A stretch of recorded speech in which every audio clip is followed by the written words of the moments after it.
Hey, what's up guys? This is Oakley and some awesome news. Basically, well, it's not so much of a huge drop, but it's more of a confirmation of what everyone was kind of anticipating, which is the announcement that the next Total War title is going to be Attila. So plenty of information being divulged online, all sorts of sources. I'm going to try and condense it down, and in this video, we're going to talk about some of the main changes to battles and sieges, but in the description below, please go feel free to check out all the primary sources for this information. I'll link those below. But anyways, let's dive into it. So first and foremost, CA released this awesome CGI trailer that shows Attila the Hun. He's basically in there and bringing about and kind of striking the theme that CA wants, basically where he comes up there, talks about how Rome is down, enemies all around her, and he, Attila the Great, is here. The scourge, the flail of God, is here with his army, and he's going to be there to basically take away Rome's glory and basically bring chaos and destruction. And chaos, destruction, and the apocalypse is really the tone that is being set with this new iteration of Total War. Anyways, let's go ahead and break down some of the changes to battles and some of the changes to sieges. So a lot of new features have been added. The campaign, I'm not going to talk about that too much. Basically from campaign, it's an expanded map, mostly Rome 2, but it stretches a little further north. And a lot of features like family tree have been added, some new features with scorched earth policy, really breaking down settlements, burning them to the ground. A lot of that information, however, that is for another video. I'm going to focus on battles and sieges, so let's go ahead and look at the battles right now. So from what has been discerned from players who have gotten a feel of the battle by playing some of the early alpha footage of a siege, early alpha gameplay of a siege, and some of the other comments, it seems that battles, the pace of them, we should basically model our expectations off what was released for Empire Edition and Patch 15. So longer lasting battles, mostly due to the time period, units are more heavily armored, but also some of the reconfiguration of how battles sort of are calculated, how they take place, how units react. So infantry are going to last longer. It's been noted that fatigue will be induced much more readily, but also that your units will recover as well much quicker than they would before. So what you'll be seeing is units engage in longer brawls, but getting tired easily and then also recovering easily. So what that does seem to imply is that despite, these battles being potential big, massive, long-lasting engagements, it's actually more effective to have quicker turnovers of your battle, so much more strategic. So it's maybe more effective to get in your hard veteran troops, knock it out, beat the opponent's face in, retreat a little bit, send in another unit. So I think that's really cool. It makes for more dynamic battles and a potential to utilize fresh troops, which are historically very, very important. Bring that really more to the forefront of your tactical thinking. Cavalry as well have been noted to not be as powerful, potentially on par of what you've seen in Patch 15. However, I think that's probably because people were playing with, I think, Saxon units and more of the northern units, but not particularly with the Sassanid and Eastern Roman Empire units, which are going to have the heavy cataphracts, the heavy hitting horse. So I think that's mostly due to the fact that they were playing with different factions than were noted. Also a mention on factions, there will be not as many as Rome 2, mostly because by this time factions and empires have been more consolidated, so still a lot, but more condensed. Anyways, on to another part of battles is going to be morale. So morale has been reworked a bit, just like the fatigue. It's been reworked to change the flow of combat, so I'll talk a bit about the different effects of morale later. But mostly morale, as a quote I believe from Darren Total War's interview, is that morale is more shock based. So your units are going to be locked into combat, it's more drawn out, but eventually, when they get tired, you should be able to just knock them out with one big morale shock blow. And it seems like that's going to be more what the battles are geared towards, long grinding fights, and it's up to you to break, just shatter certain units or certain areas of the front and allow you to just sweep in and do progressive hammer and anvils. It's kind of what we've been seeing Rome 2 tending towards lately, so I do like that trend in battles. Also, apparently units that retreat will sort of retreat on this shock basis, but then they'll also, more than we've seen previously, they'll reform and come back. So it seems like you'll be seeing a lot more of ebb and flow, a lot of breaking of the line, reforming of the line, re-meeting of the two armies, then breaking back and reforming. So a lot of this cycling and what seemed like at first would be stagnant when you say slower paced battles is perhaps behind the scenes a little more dynamic in terms of having to cycle units, but then also breaking lines and reforming lines. Also, if you're going to look at the battles, the UI has been reformatted. So instead of these more stylistic approach to the unit cards, they're going to be instead having these sort of 3D images or maybe taking the models from in-game and turning those into the unit cards. I do like that better. I think it's cooler. It's more obvious what each unit is, and it's a little more easier to tell at a glance, I would say. They're also going to be doing the same for buildings on the campaign map. You'll also notice that some of the flags over units have been changed, so you're not going to be seeing these big flags actually sticking over them. It's going to be back to sort of what we saw in Napoleon, where you have these little boxes that are different colored, more at a glance tell if they're sword, spear, bow, cavalry, whatnot, and then you kind of see the morale state. So it's a little more streamlined UI. I am liking it, but again, this is pre-alpha, all subject to change. But from what I have seen, I do like the more streamlined approach and the change to battles airing towards more of the Empire Edition patch 15. So that's going to be just battles in general. Now let's go ahead and talk about sieges particularly. So there's going to be 4 parts to sieges that I want to break it down into. So let's talk about those 4 parts. So the first is going to be tiered sieges. Second is going to be attrition in sieges. Third is going to be destruction in sieges. And fourth is going to be civilians in sieges. So let's start at the very beginning. So tiered sieges. So what I gathered from the footage of sieges and what people have said is the battles and the maps and the sieges in the cities themselves will play out a little bit more like a combination of Rome 2 and Shogun 2 because the cities have been fleshed out more with more courtyards, larger and wider avenues.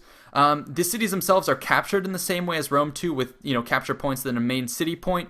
But it seems like they're trying to make each and every point of the battlefield more contested and think of it as a more permeable battlefield, more permeable siege where the attackers can get in, but it's really a fight for every city and lane. Given on top of that the fact that apparently roads have been given a more substantial movement bonus. So that means on these avenues you'll be able to allocate your defenders or perhaps attackers, move them quickly to various parts of the battlefield, pair that with the revised mechanics behind fatigue, and it'll be much more important to cycle and funnel these troops around.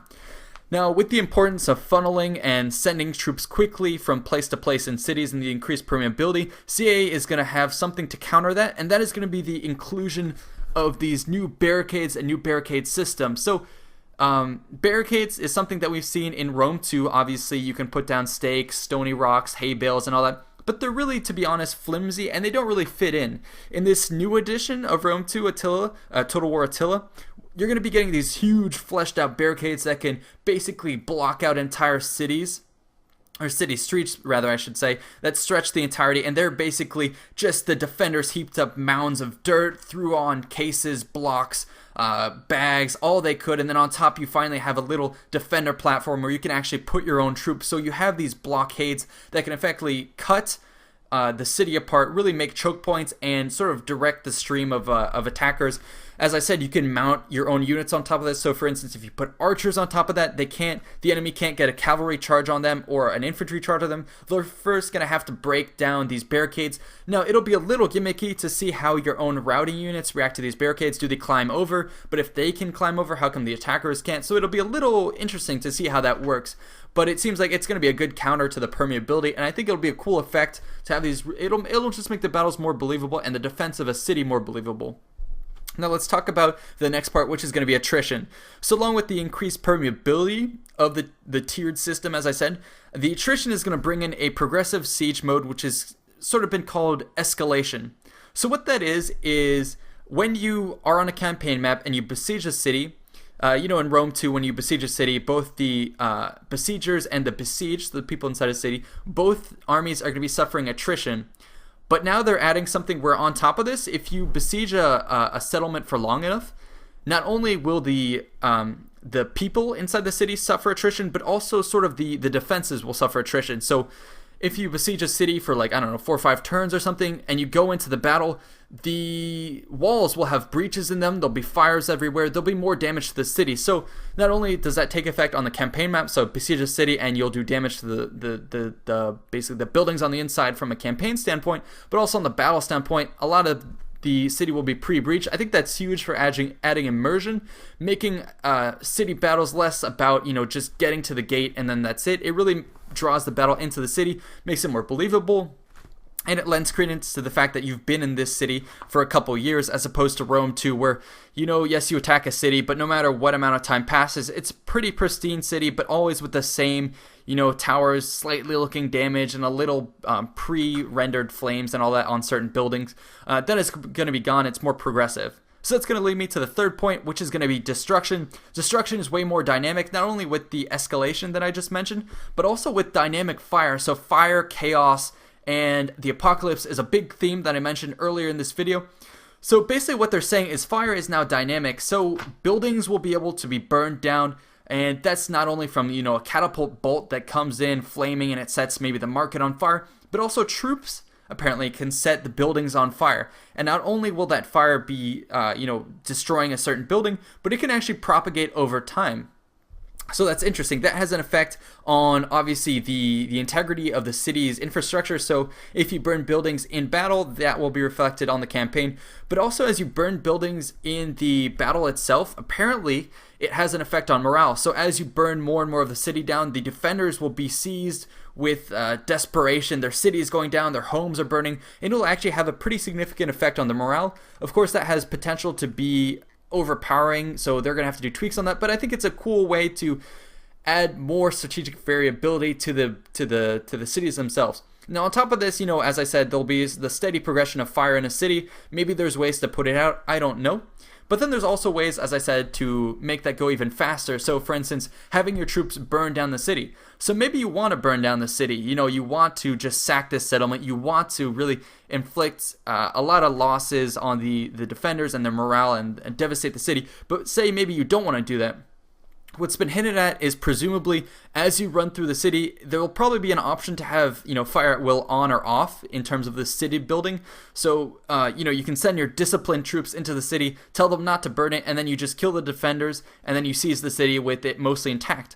But what I found was a really, really, really interesting nugget of information that was probably, I think, from Darren Total War's video. Go ahead and check that out. I'll link it below. But what came from that is the idea that when you send low-tier units through the city, you won't be able to control them necessarily. And so even though maybe you want to preserve the city, if you have a lot of low tier units, they're just going to go, and because of their lack of proper discipline, they're just going to burn down the city. So that's a very interesting dynamic where maybe you want that. Maybe you want to have a lot of peasants running around burning all of the buildings down willy-nilly, but if you want to be a more disciplined force, you're going to have to worry about that. And I think that is another nod to the apocalypse, the reality of war, where even the most strong leader of a commander like Caesar, he often couldn't even control his soldiers and would have to allow them to go on these pillaging sprees throughout the village. So that's very interesting.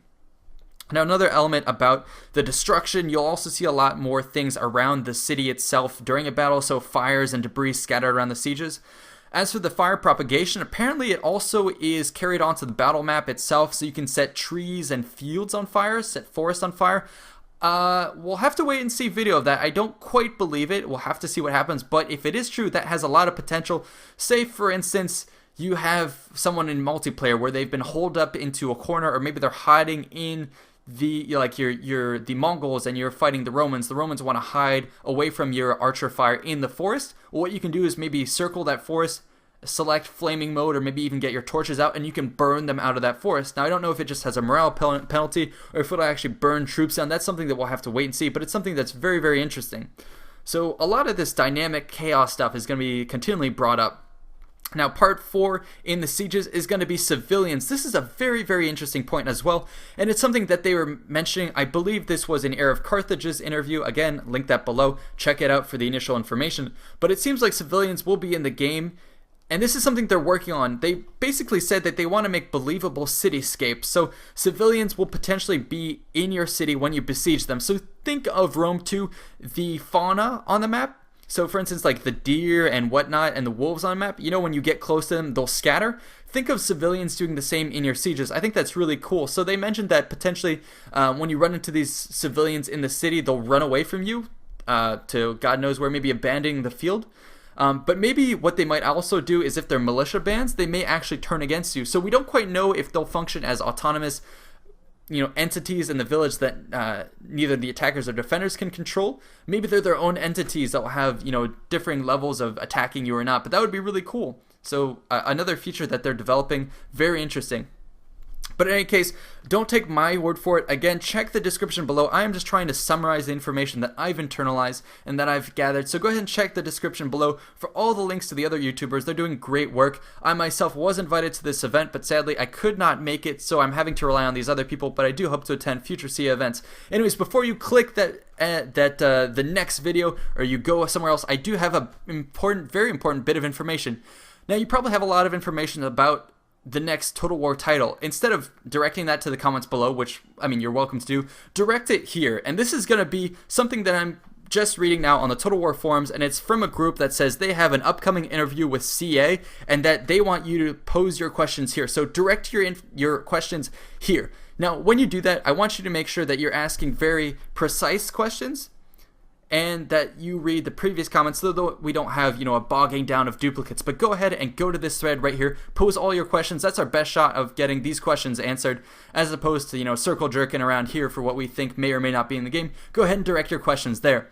And yeah, anyways, thanks so much for watching me. Go ahead and check out all those sources. They're way better sources for in-depth information than I am. I just hope I could bring you a good recap and a good insight from what I think, what my impressions are so far. And yeah, go ahead and ask your questions on that forum. I will link it below at the top, and then go ahead and check out all the great Total War YouTubers, Darren Total War, Heir of Carthage, all the other guys who are doing great coverage of Total War Attila. So anyways, I will see you guys next time. Thanks so much for tuning in.